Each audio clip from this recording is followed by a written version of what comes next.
Now at 6 and streaming on crossroadstoday.com, we continue tracking Hurricane Beryl preparations underway along the Texas coast. And 2 children dead following a fatal shooting in Fort Worth, what we know this evening. Plus, authorities in Victoria were on the scene of a 3-vehicle crash near the Victoria Mall this morning. We have hurricane watches in effect for all the coastal waters in the Crossroads area, and also a storm surge watch. Talk about that and Beryl coming up. And the Victoria Generals getting ready to return from the All-Star break. Here from sports reporter Ray Robinson in sports. You're watching 25 News now at 6. Good evening and thank you for joining us. I'm Karina Garcia. Don Brubaker has the night off. Calhoun County, Texas Emergency Management issuing a voluntary evacuation notice due to the shift in Tropical Storm Beryl. As of this noon, residents in low-lying and flood-prone areas are advised to evacuate. And meteorologist Trey Mining in for Chief Meteorologist Mac Bettis has been tracking the storm all day. Trey, what's the latest when it lands in Victoria? Well, it's been scooting a little bit more up the coast the last several model runs, so that means more of a serious situation for us here in Victoria. But it looks like it should be a Category 1 hurricane, of what the projections say. And in anticipation of that, we have a hurricane watch in effect for all the Crossroads coastal areas, including Calhoun County, Matagorda Bay, San Antonio Bay, and down to Aransas Pass area. That means the hurricane conditions are possible in the next 24 to 48 hours, maybe a little bit longer than that. And then storm surge watch in effect as well. That means storm surge is capable of a possibility in these areas here. 5 to 7 foot storm surge is anticipated along the bayfronts, especially like Navaca Bay, near Olivia, down to San Antonio Bay, pushing in on the winds that come around the hurricane, pushing the water inland to the inland areas and into the bays. So now's a good time to get prepared. If you're in these areas, you need to get your preparations done. You got today and tomorrow, and then the hurricane comes in more than likely on your early morning hours on your Monday. We'll talk about that in the full forecast to come. Karina? Trey, thank you. In Victoria, school closures have been announced ahead of tropical storm, or rather the storm Beryl, now categorized as a Category 1 hurricane. UHV Victoria campus will be closed Monday, July 8th due to the potential impact of Beryl. All operations, classes, events, and activities will be canceled. Another update will be provided on the campus reopening by Monday afternoon. And the Victoria ISD will be closed on Monday, July 8th as well. This includes all offices, facilities, summer school, and camps. Victoria ISD will continue to monitor the situation and provide further updates on Tuesday. So continuing with Hurricane Beryl, that storm made landfall near Cancun, Mexico, with strong winds, dangerous storm surges, and damaging winds. Beryl has weakened to a tropical storm as it now takes aim at parts of Texas after tearing through Mexico's Yucatan Peninsula, battering the resort town of Tulum. Hurricane alerts blasted in Spanish as the storm roared ashore with fierce winds and dangerous storm surge. Beryl leaving a trail of destruction along the Caribbean, the cleanup just getting underway in the Cayman Islands. Cayman Island can take, and you know what, it can manage, so it just give us what we can bear. Other Caribbean nations also assessing the damage. 95% of homes destroyed in St. Vincent and in the Grenadines. Red Cross teams on the ground have confirmed that Beryl's life-threatening rains and winds have severely impacted the most vulnerable populations in Grenada, St. Vincent and the Grenadines, Barbados, and Jamaica. Texas bracing for a direct hit from Beryl. Sandbags handed out in Corpus Christi. Officials holding a news conference as that storm moves towards the state. Everyone along the coast should be vigilant. I issued a disaster declaration earlier today for 39 counties, and as need be, we will add counties as we get more direction on that storm. So a serious weather event is coming. We don't know exactly where. Be prepared. Our Dan Amarante timing out the storm's track. It's going to be possibly a Category 2 as it makes its way towards Texas. So a lot to watch out for here with this storm. And as we mentioned, it's right over the Yucatan Peninsula right now. And it is going to be making its way across the northern portions of the Yucatan over the next few hours. Regardless of Beryl's strength, Texas could see several feet of storm surge, flash flooding, and even hurricane-force winds. The system also bringing the threat of rip currents to the coast. I'm Morgan Norwood, ABC News, New York. And as you saw over in Corpus Christi, residents are preparing for Beryl to bring lots of rain to the Texas coastal Bend area. This morning, city workers distributed 10,000 bags, all which ran out within the hour. On Wednesday, workers passed out 14,000 sandbags to residents. One resident shares where he plans to put them when he gets home. Gonna be putting them in front of the garage and then lining the doors with them. Yeah, I have a pretty high house, but you know you just never know because the back is higher than the front. It's crazy. Officials say they do not plan on holding any future sandbag distribution events ahead of the storm. So here is your viewer poll. You can scan that QR code right there on your screen to vote. The question is, how concerned are you about the tropical storm Beryl in your area? According to all results, it looks like 63% takes the lead, all saying very concerned. Thank you for voting. We want to hear from you on this. Come to crossroadstoday.com/vote to take part. And I will have an update on 25 News Now at 10. A driver fled the scene this morning after crashing into a train gate. This is the scene of that crash. It happened at around 3 a.m. at the intersection of Del Mar Drive and Port Lavaca Highway. Police say the driver of a Ford Fusion crashed into the train gate and left the vehicle on the train tracks before fleeing the scene. As of this afternoon, no arrests or citations have been issued, but the investigation is ongoing. A Union Pacific spokesperson said train traffic has resumed and repairs will be made to the damaged gate. This morning, emergency crews and authorities arrived at the intersection of Victoria Mall Drive and Zacklands Parkway to clear out the scene of this wreck. It happened near the Victoria Mall, where 3 vehicles were involved. 2 people were taken to an area medical center, but no major injuries were reported. A violent night across Fort Worth during the 4th of July. 2 young girls and a man are dead and 3 others recovering from injuries after a fight escalated into gunfire outside a car wash. It happened just before midnight. Fort Worth police were called out to the Crystal Clean car wash. When they arrived, they found an adult man with a gunshot wound to his lower body. That man was taken to the hospital where he later died. His identity has not been confirmed.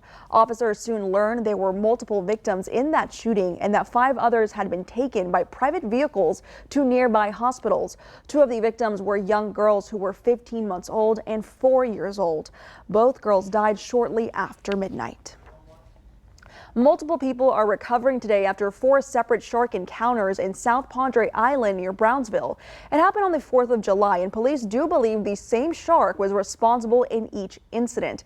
In one case, 2 teenage sisters were on boogie boards in knee-deep water near the shore when the shark suddenly pushed into one of them.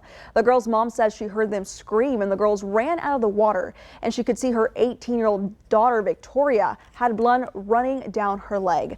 Fortunately, she said the wound is minor and not deep. And as for that video you're watching right now, that's actually a shark caught on camera swimming near South Padre Island. And remember to subscribe to our YouTube channel, Crossroads Today. Hit the like button and click that notification bell. For now, stay with us. Former President Donald Trump seeks presidential immunity in his Florida classified documents case. That's coming up on 25 News Now at 6. Also ahead, evacuation orders in California in place following a wildfire.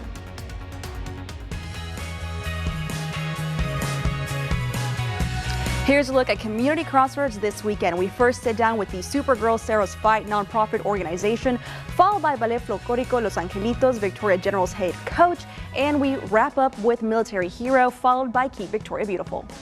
We have great services. We have curbside recycling. We have bulky item pickup. We have tree limbs you can get rid of, even household hazardous waste.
Attorneys for Donald Trump are seeking to use the Supreme Court's presidential immunity decision to help him in his classified documents case in Florida.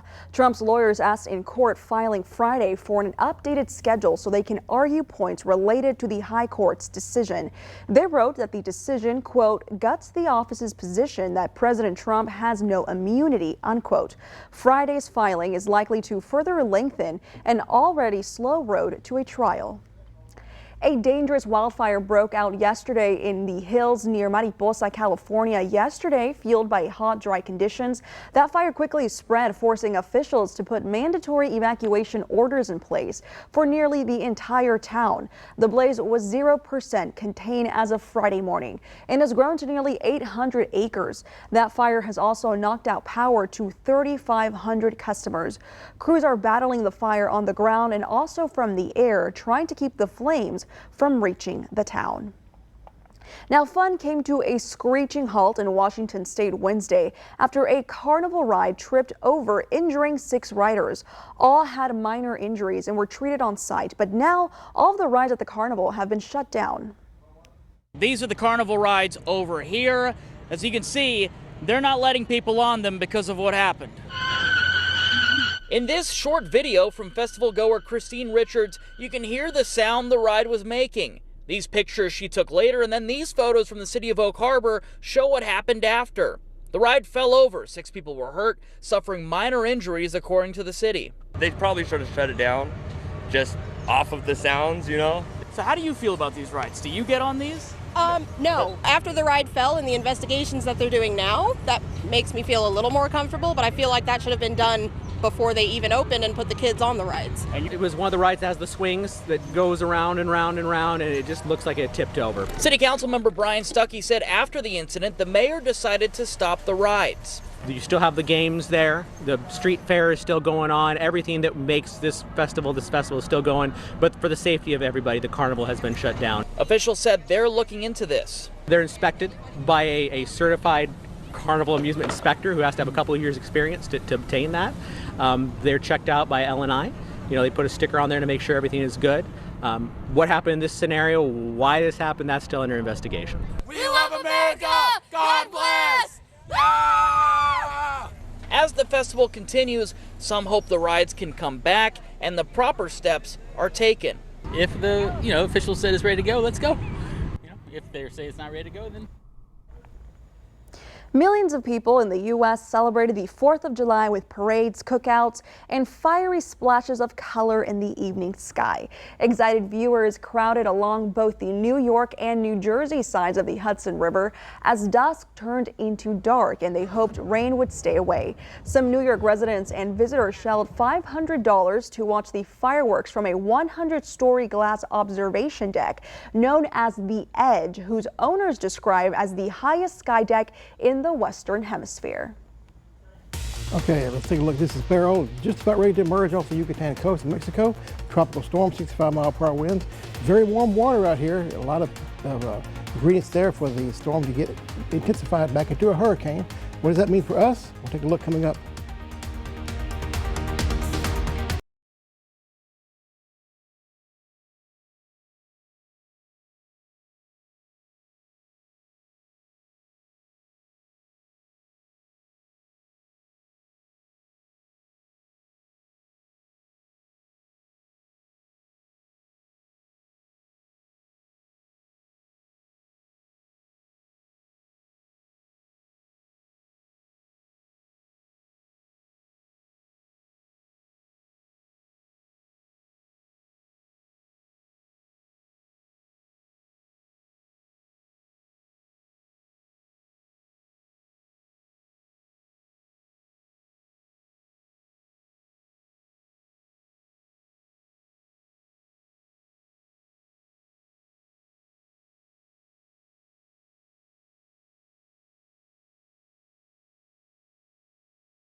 We're definitely tracking Beryl. It's now just about to merge the Gulf of Mexico off the Yucatan Peninsula, there off the land into the Gulf of Mexico waters, which is very warm out here.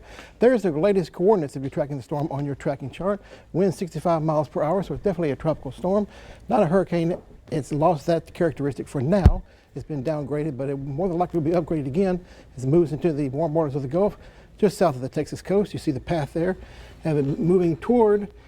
It looks like a landfall potentially now near Corpus Christi, but we'll be on the right-hand side of the storm. That means we'll be on the what's called the dirty side, or the more stormier side, with heavier rainfall, high winds, and flooding potential coming up as the storm gets close to us on Monday or so.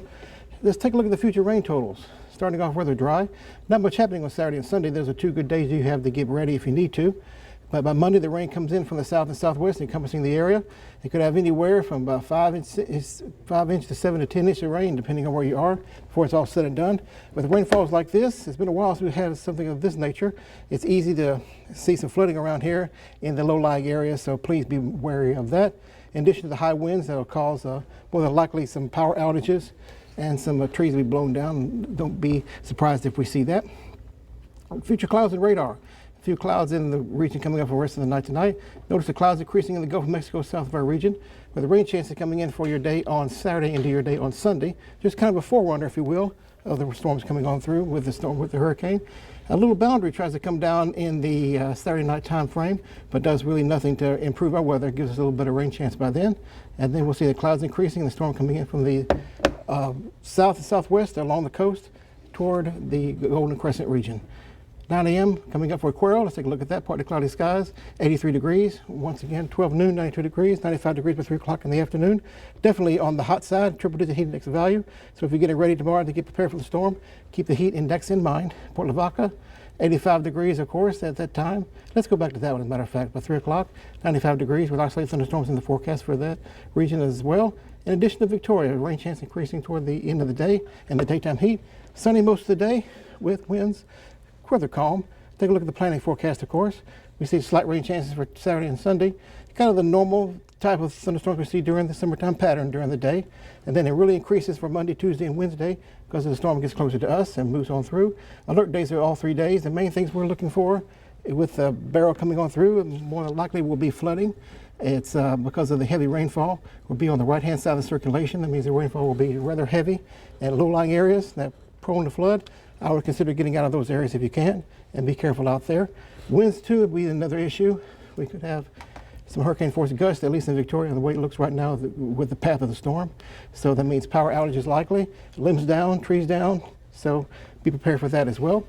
And then slowly but surely begin to wind down as Beryl begins to move away, coming up by 50–40% chances on your Thursday and Friday. So keep weather aware coming up for the next several days down the road, especially beginning on Monday as the storm anticipates make landfall near Corpus Christi, the way it looks right now, coming up on your Monday morning time with 90-mile-per-hour winds, according to the latest projection.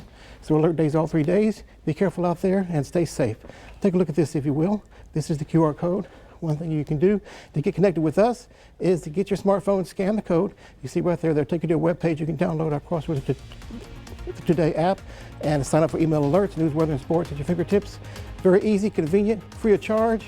And of course, what you need to do, you keep connected with us on your phone. Karina? Thank you, Trey. Now here's Zach Brown with your sports. So the Generals have the best record in the TCL and many of the guys leading the league in different categories. Sports reporter Ray Robinson tells you more.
The Generals will be back in action on the road tomorrow as this All-Star break comes to an end. Now that All-Star game wasn't pretty for Team Texas, who got no hit, but that game doesn't matter much. Sports reporter Ray Robinson has more from the impressive season thus far.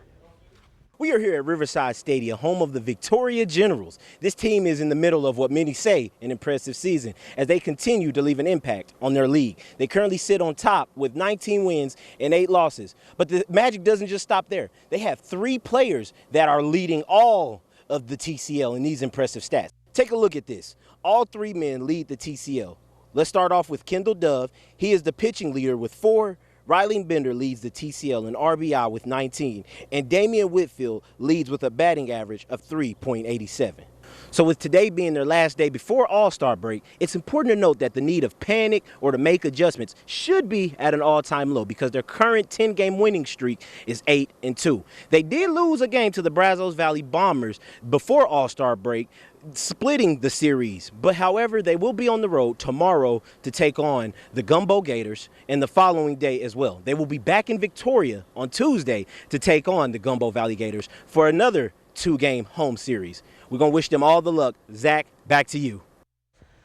Thanks, Ray. I don't think the Generals have a whole lot to worry about. As you just mentioned, they have a lot of individual guys doing great, but as a team, they're just miles ahead, at least so far. They are 8-2 over their last 10 ball games with 3 more wins than anyone else in the league. Their offense ranked number 1 in terms of batting average and total runs scored, and the pitching staff ranked 2nd in ERA with a 3.95. Maybe the home team could ask for some slightly better pitching, but overall, they're looking pretty as they hope to stay hot post All-Star break. Another team looking to stay hot, the Stros, who wrapped up their 4-game series at the Rogers Center in Toronto yesterday. They broke a 3-3 tie to score Jeremy Pena, and in the 5th inning, it would be Pena in the 7th inning tacking on some insurance. Final score was 5-3. They begin their series in about 30 minutes against Carlos Correa and the Twins. The Texas Rangers also begin a new series tonight against the Rays, hoping to turn around their last couple of weeks. They are 2-8 over their last 10 ball games, dropping their series to the Padres in Globe Life. The Rangers falling fast. They are 39-48, just past the halfway mark in the season. So heading into today, those standings look like this. The Mariners, who had a 10-game lead just over 2 weeks ago, now just 2 games ahead of the Astros, who have been the best team in baseball for the last month and some change. The Rangers struggling, sitting 8 games back in the AL West standings. That is it for your sports. Karina, back to you. Thanks, Zach. We're back in a moment. Competitive eater Joey Chestnut celebrates the 4th of July in Texas. That story and one last look at your weather next.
greatest competitive eater of all time, Joey Chestnut, took his talents to Fort Bliss, Texas this year to eat hot dogs with these soldiers, of course, celebrating the 4th of July. Chestnut traditionally participates in Brooklyn's James Coney Island contest, but had a falling out with organizers this year due to sponsorship issues. Well, You went vegan. he did go vegan. It's kind of hard to be, well, no, you can be vegan and still eat hot dogs, I think. Yeah, not with the hot dogs Not- they use. yeah. Anyways, yeah, we got well, the star over here. Competitive eater, that title just makes me laugh. competitive That's an eater. actual thing. It's a thing for them, for sure. That's true. What we're talking about here, of course, is barrel. It's barreling down on our region coming up for Monday. Looks like landfall being Monday, of course. When to get ready, don't know what to do, get our hurricane tracking chart here that we have, and I'll give you all the information you need to know about getting ready, making your supply kit ready. Once again, to reiterate, we have a hurricane watch in effect now all the way through at least Monday for all the coastal areas you see there in the yellow, which includes all the coastal counties and bays of the Crossroads region. In addition to that, we have a storm surge watch in effect. That's a hurricane watch, by the way. Let's see if this thing will work. Sometimes it cooperates, sometimes it don't. Okay, there we go, finally. And all the areas you see there in the blue, which pretty much the same areas as the hurricane watch is in the area. It's a storm surge watch as well. Look for a 5 to 7 foot storm surge coming up over the bays onto the land as the storm gets close to us and moves inland. So if you're in an area that's close to the bayfront there or near the Gulf of Mexico, low-lying area, I would consider getting out. Be sure to make yourself safe, okay? And here you go. And I mentioned this, of course, this is the hurricane tracking chart here that we have for you. And it has the evacuation routes in the back and all your information you need to know about making your supply kit and get ready for the storm. So we got you covered. Thank you, Trey, and thank you for joining us. We hope to see you back here tonight for 25 News Now at 10.